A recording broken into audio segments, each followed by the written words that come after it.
Okay, now it's time for the second talk of the day. We're going to next have Tom de Jong, who is from the University of Nottingham, and he'll be telling us about acyclic types and epimorphisms in HoTT. Please go ahead.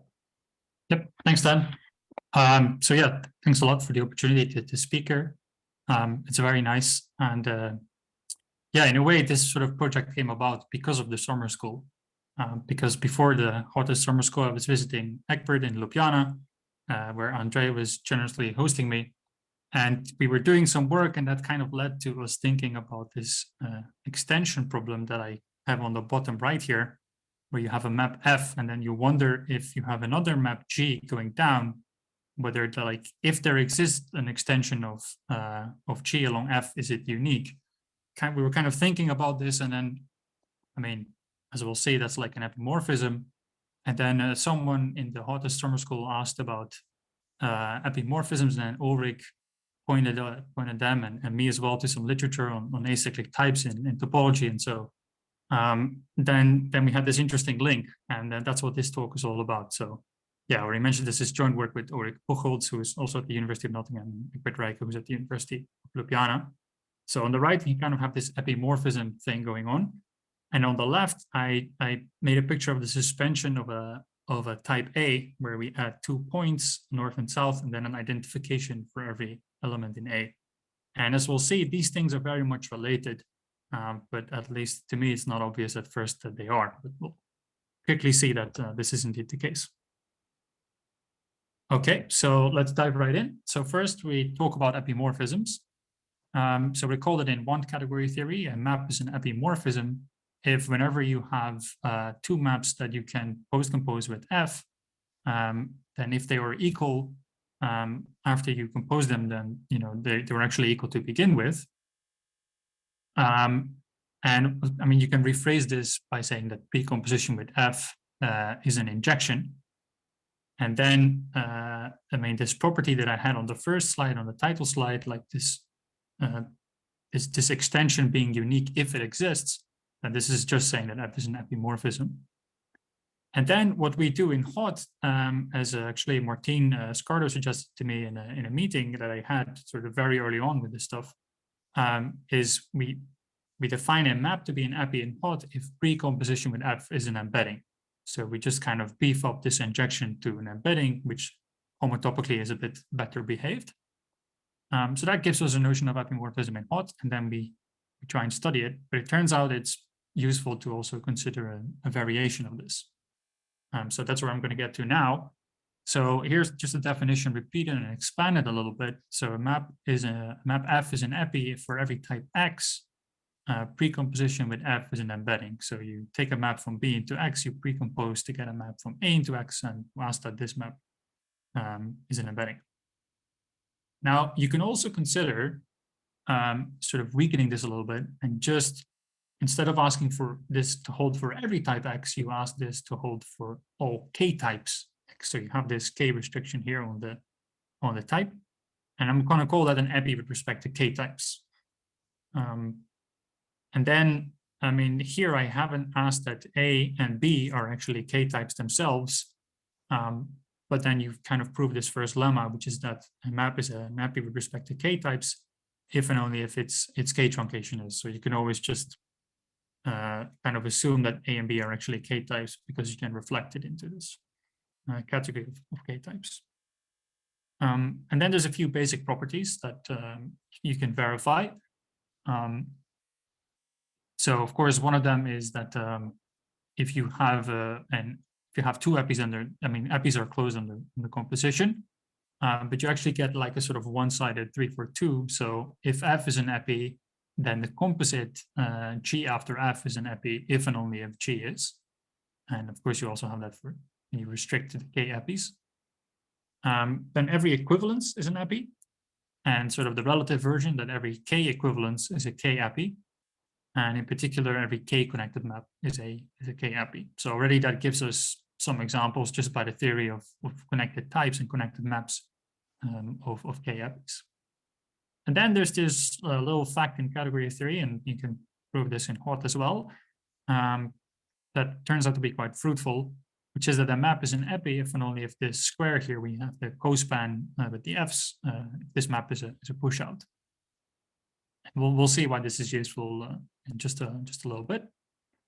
And then this is sort of get to this one of the central questions here, is that so a map F is a zero epi if and only if it is a surjection. So this is just a well-known fact that the epis in the category of sets are exactly the surjections.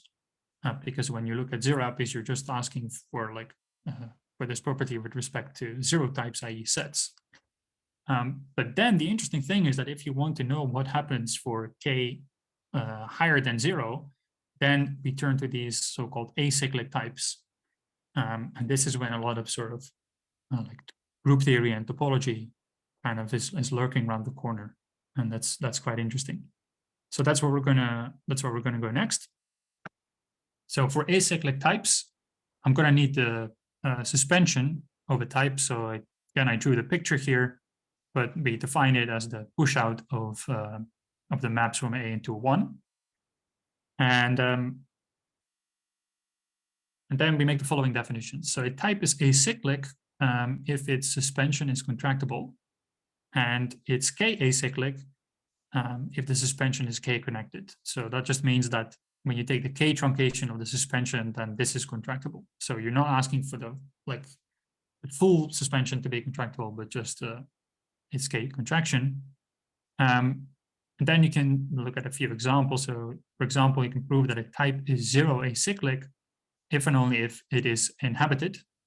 And that's really because you're asking for the suspension of the type to be zero connected. And that's just sort of saying that the suspension is path connected.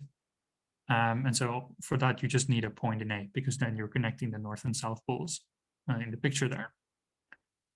And another very useful fact is that if you take the suspension, then the connectivity or the connectedness is increased by 1. So that, rephrasing that, you get that every k-connected type is actually k plus 1 acyclic. So in particular, the circle S1 is a 1 acyclic type. So at least for like very low k, this gives you a few examples.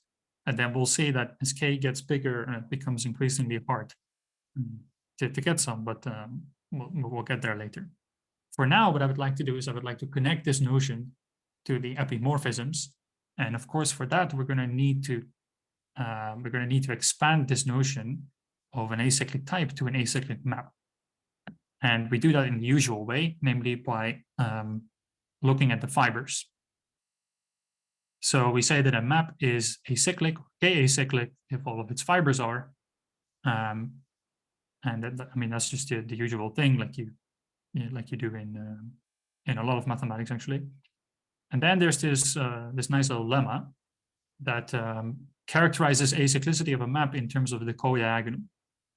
So you say that the map is acyclic. It turns out that that's the case if and only if the co-diagonal is an equivalence, and you get a related result for k-acyclicity, but instead you don't get an equivalence, but you get a k-connected map.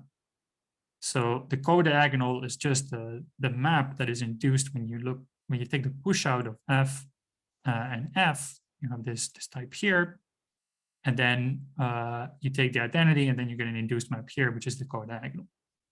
And then the proof is really the observation that the suspension of the fibres of F are equivalent to the fibres of the co-diagonal.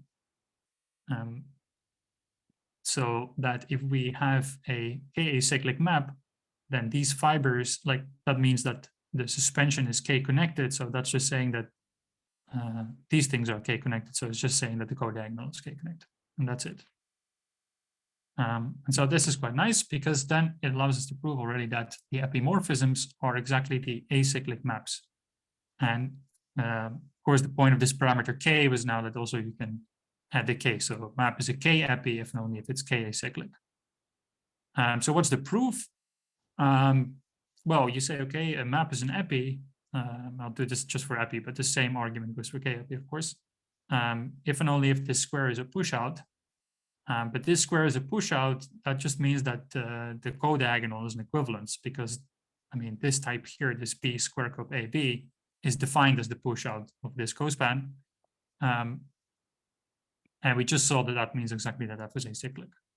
And so there you go. So this means that if we're looking at epimorphisms, we're really just looking at acyclic maps, and in a sense, we're just looking at acyclic types.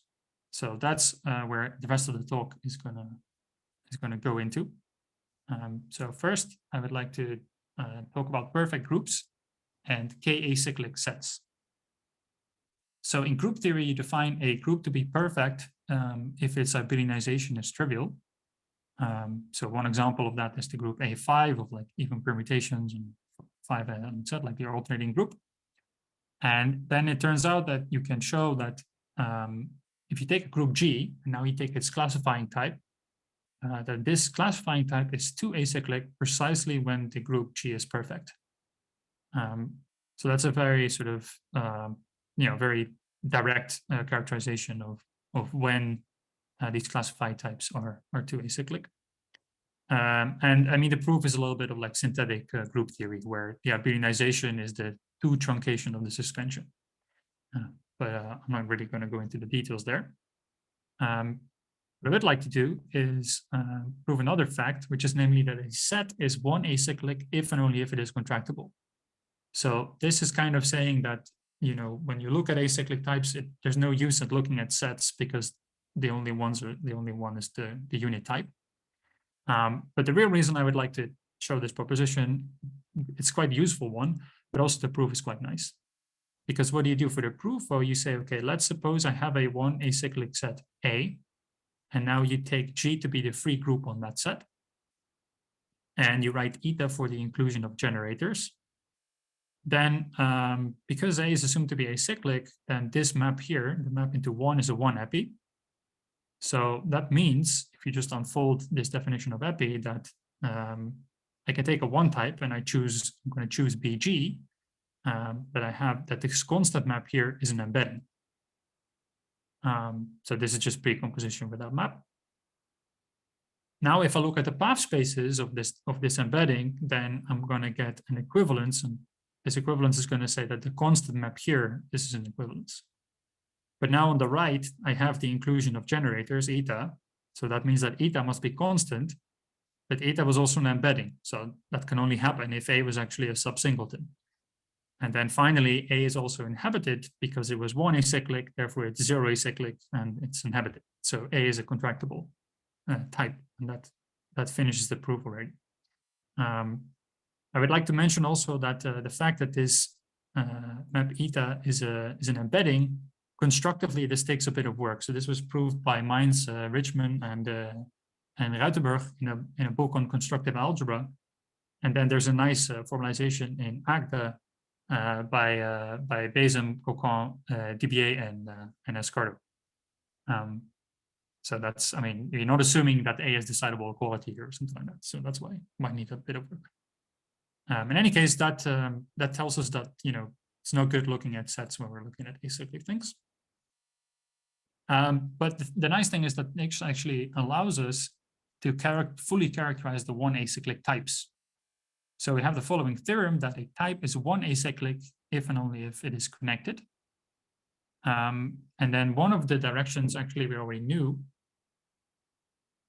because every k connected type is k plus 1 acyclic. So if I take a 0 connected type, then it's 1 acyclic. So that takes care of one direction. And conversely, if A is a 1 acyclic type, then that means that this composite here is a 1 epi. But it's a general fact that this truncation map here, like the k truncation map, is k connected. So this one is 0 connected, which means it's a 1 epi. So now the first map is a 1 epi, the composite is a 1 epi. That means that the second map here has to be a 1 epi. But that means that this type is actually 1 acyclic, but this is now a 1 acyclic set. So it has to be contractible by the previous proposition. That's just saying that A is connected. So it's kind of nice that this result about sets allows you to fully characterize the 1 acyclic types as the connected types. Has an immediate corollary, namely that every k acyclic type is connected. So if you're looking for acyclic types, might as well just restrict your attention to connected types. And then with like sort of similar, but with a little bit more work, you can characterize the two acyclic types as the connected ones, such that like the fundamental group is perfect. So that fully characterizes the 1 and 2 acyclic types. Right. Okay, so next I would like to present a nice argument that that Uri came up with. So the theorem is quite nice, but I think in a way the proof is even nicer. So the theorem is saying that every one connected acyclic type is actually infinitely connected.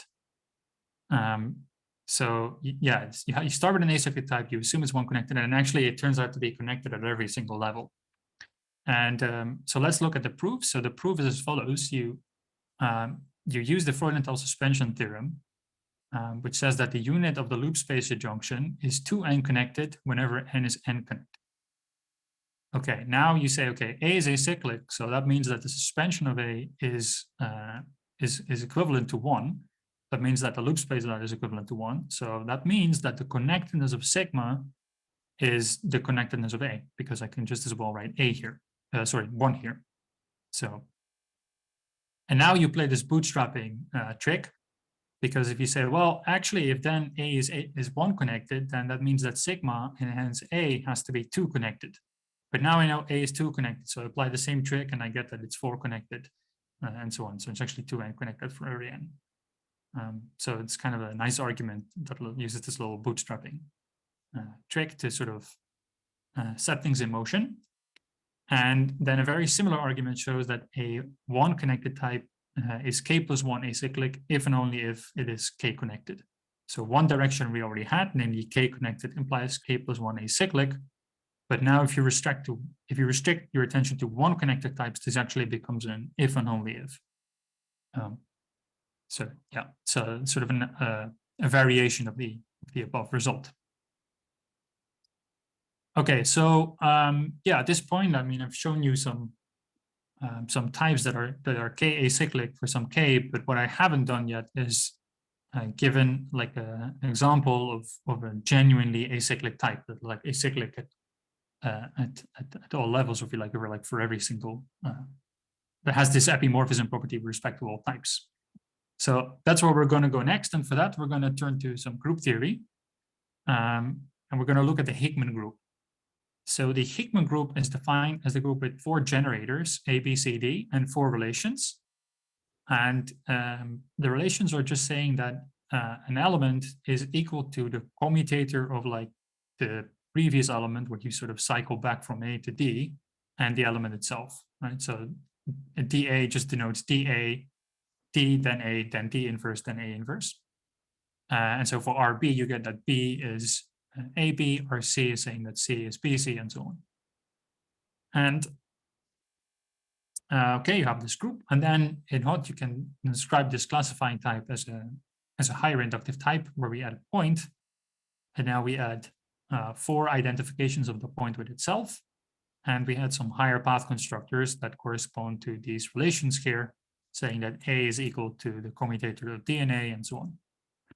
Right, so we have this classifying type. And now we're going to show that it's acyclic. So that means that the suspension of this type should be contractible. So what we're going to do is we're going to describe this suspension as another higher inductive type, and then we simplify it sort of step by step. So, I mean, here I've left out quite a bit, but the important bit is, at least for now, is just that you introduce 2 points and you have this meridian. I mean, BH was pointed, so you at least have this one identification from north to south. But then immediately, like you contract at the point at this path to kind of get rid of that. So now you just have a single point, and you have higher identifications that sort of mirror, like if I go back, that sort of mirror these ones. Right, so you have A, B, C, D, like the path constructors, and then the relations. So you mirror those, but now they're going from refl n to refl n, and like this one is going that like M of A is equal to this commutator, and so on. So you kind of just like bump them up one level. But that actually has an interesting consequence. So here I just wrote it again. just a minor point. You keep writing Yep. A on the left-hand side of these commutator equations, but you mean to change it to B and C and D on subsequent lines. Oh, yes, sorry. Yeah, that's a typo. Yeah. So I think, yeah, it looks like I changed some of them, but no, oh yeah. Okay, sorry about that. Thanks, Dan. Yeah, I think, so here's the MA again. Yeah, it's just because I copied it and then yeah, get this one. Anyway, as I was saying, these identifications are then sort of at the higher level, but then the crux is that in the higher homotopy groups, commutators are trivial by Ekman-Hilton. So then these commutators just become REFL, all of them. Okay, here I actually managed to write it correctly. Here I have MP. Okay, but now we just contract again, because here we're just introducing a path and then we're saying, yeah, okay, but this path is REFL. So in the end, you're just left with this single point. And that means that this thing must be contractible. And that means that the classifying type of Higman group is actually acyclic. Now there's something a little bit odd maybe going on here, namely, you know, I had this four generators, four relations, but of course nothing dependent on the fact that there are like four of them so far, right? I mean, you can repeat this argument for n generators and n relations, and the whole point is just that the commutators become trivial once you bump up the homotopy groups. But it turns out that for n less than or equal 3, the resulting groups are actually trivial. I mean, it's not obvious from the description, but it is the case. It's known in group theory. But for n is 4, actually, the Higman group is infinite. But this seems to require a bit of group theory, at least. So something I would like to get into the details of a little bit more. But at least the proof that it's acyclic is kind of cute using this higher inductive type description. Okay, so I'm gonna wrap up slowly.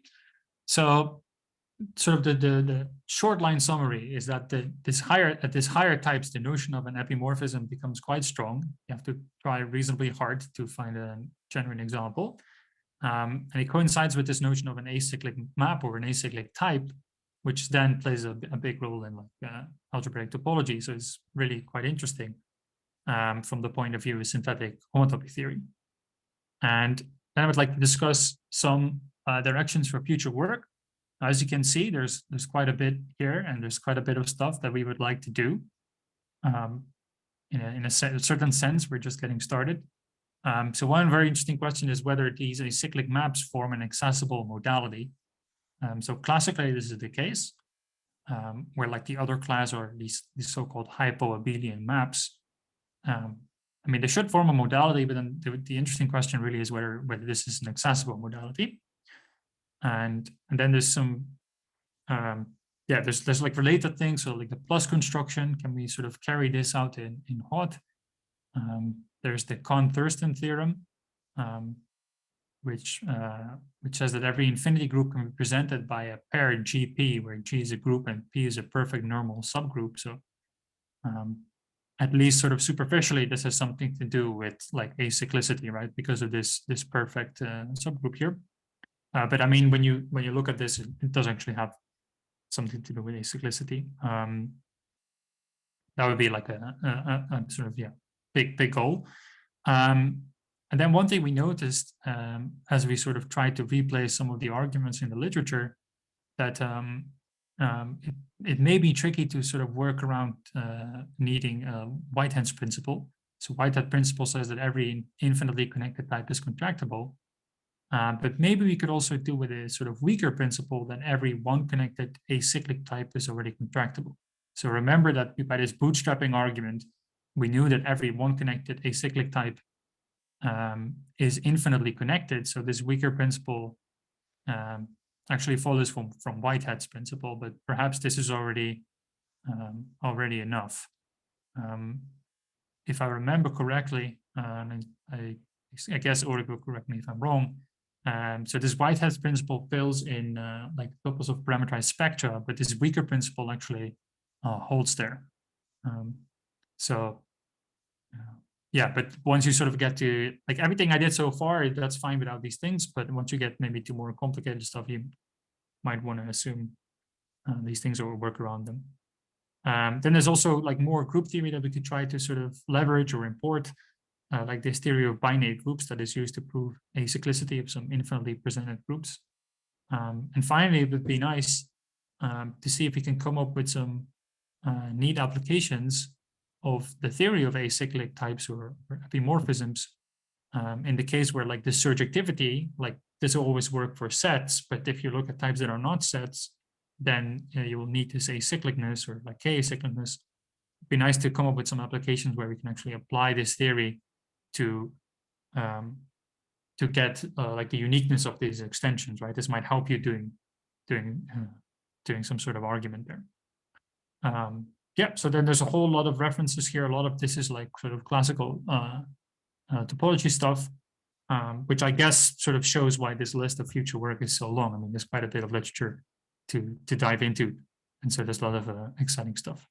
So I'll stop there, and thanks for your attention. Great, thank you very much. Let's all applaud visually or with the reactions button. And are there any questions?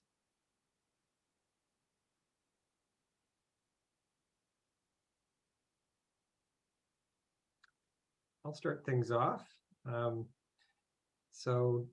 I'd been wanting someone to work out this case of an acyclic type. Egbert and I mentioned it in a paper of ours that that examples like that should clearly be doable in HoTT. So I had a couple of questions. So your BH, you put in, you defined it as a higher inductive type. Did you add in one truncatedness? Right, so that's a very good point. I believe that this should actually not be necessary. I mean, we'd have to like think about how to actually prove this in HoTT, but at least the literature, like the classical literature, suggests that you don't need to add the one truncation. Okay. But yeah, it's a very valid question, of course. Yeah, that's an interesting. I wouldn't have guessed that, so that's interesting.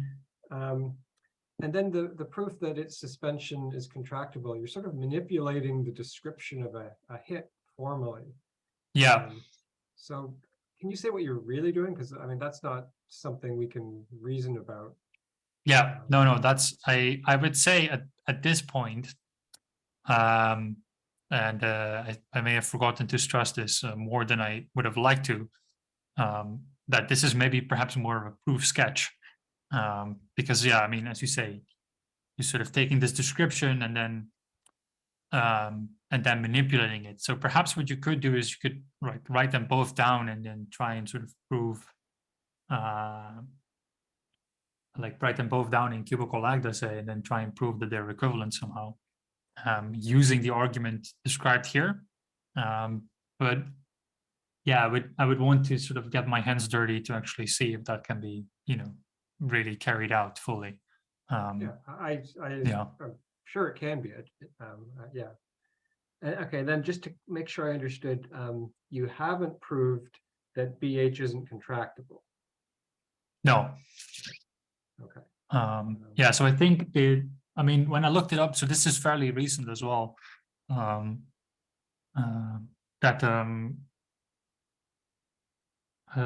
so like I think the sort of the classical thing is you need a bit of theory of like group amalgamations or something like that. So yeah, I thought that would be the hardest part of these non-trivial acyclic types, is the non-triviality. Right. Yeah, I mean,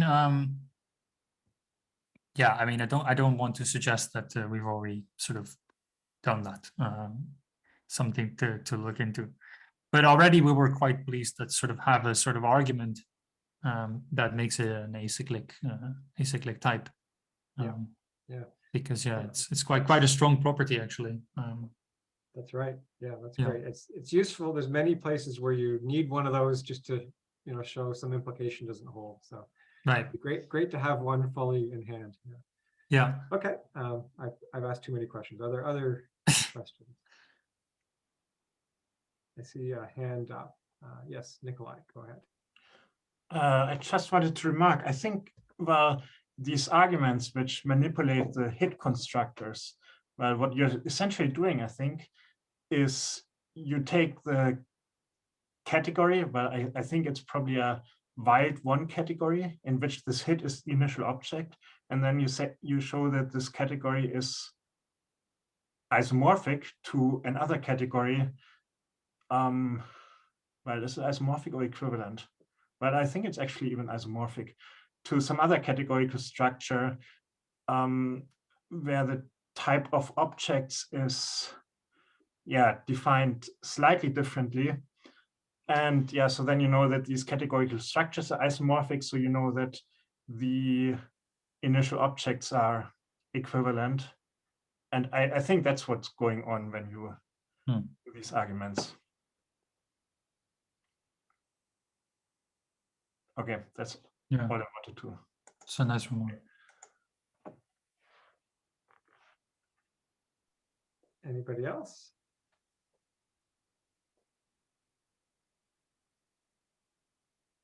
Okay, well, we'll have lots more time to chat informally. So let's all thank Tom again. And we'll be continuing in 2 weeks. Quickly remind myself, yes, 2 weeks we have talks by Hugo Moenclay and Jacob Newman. So hope to see you then.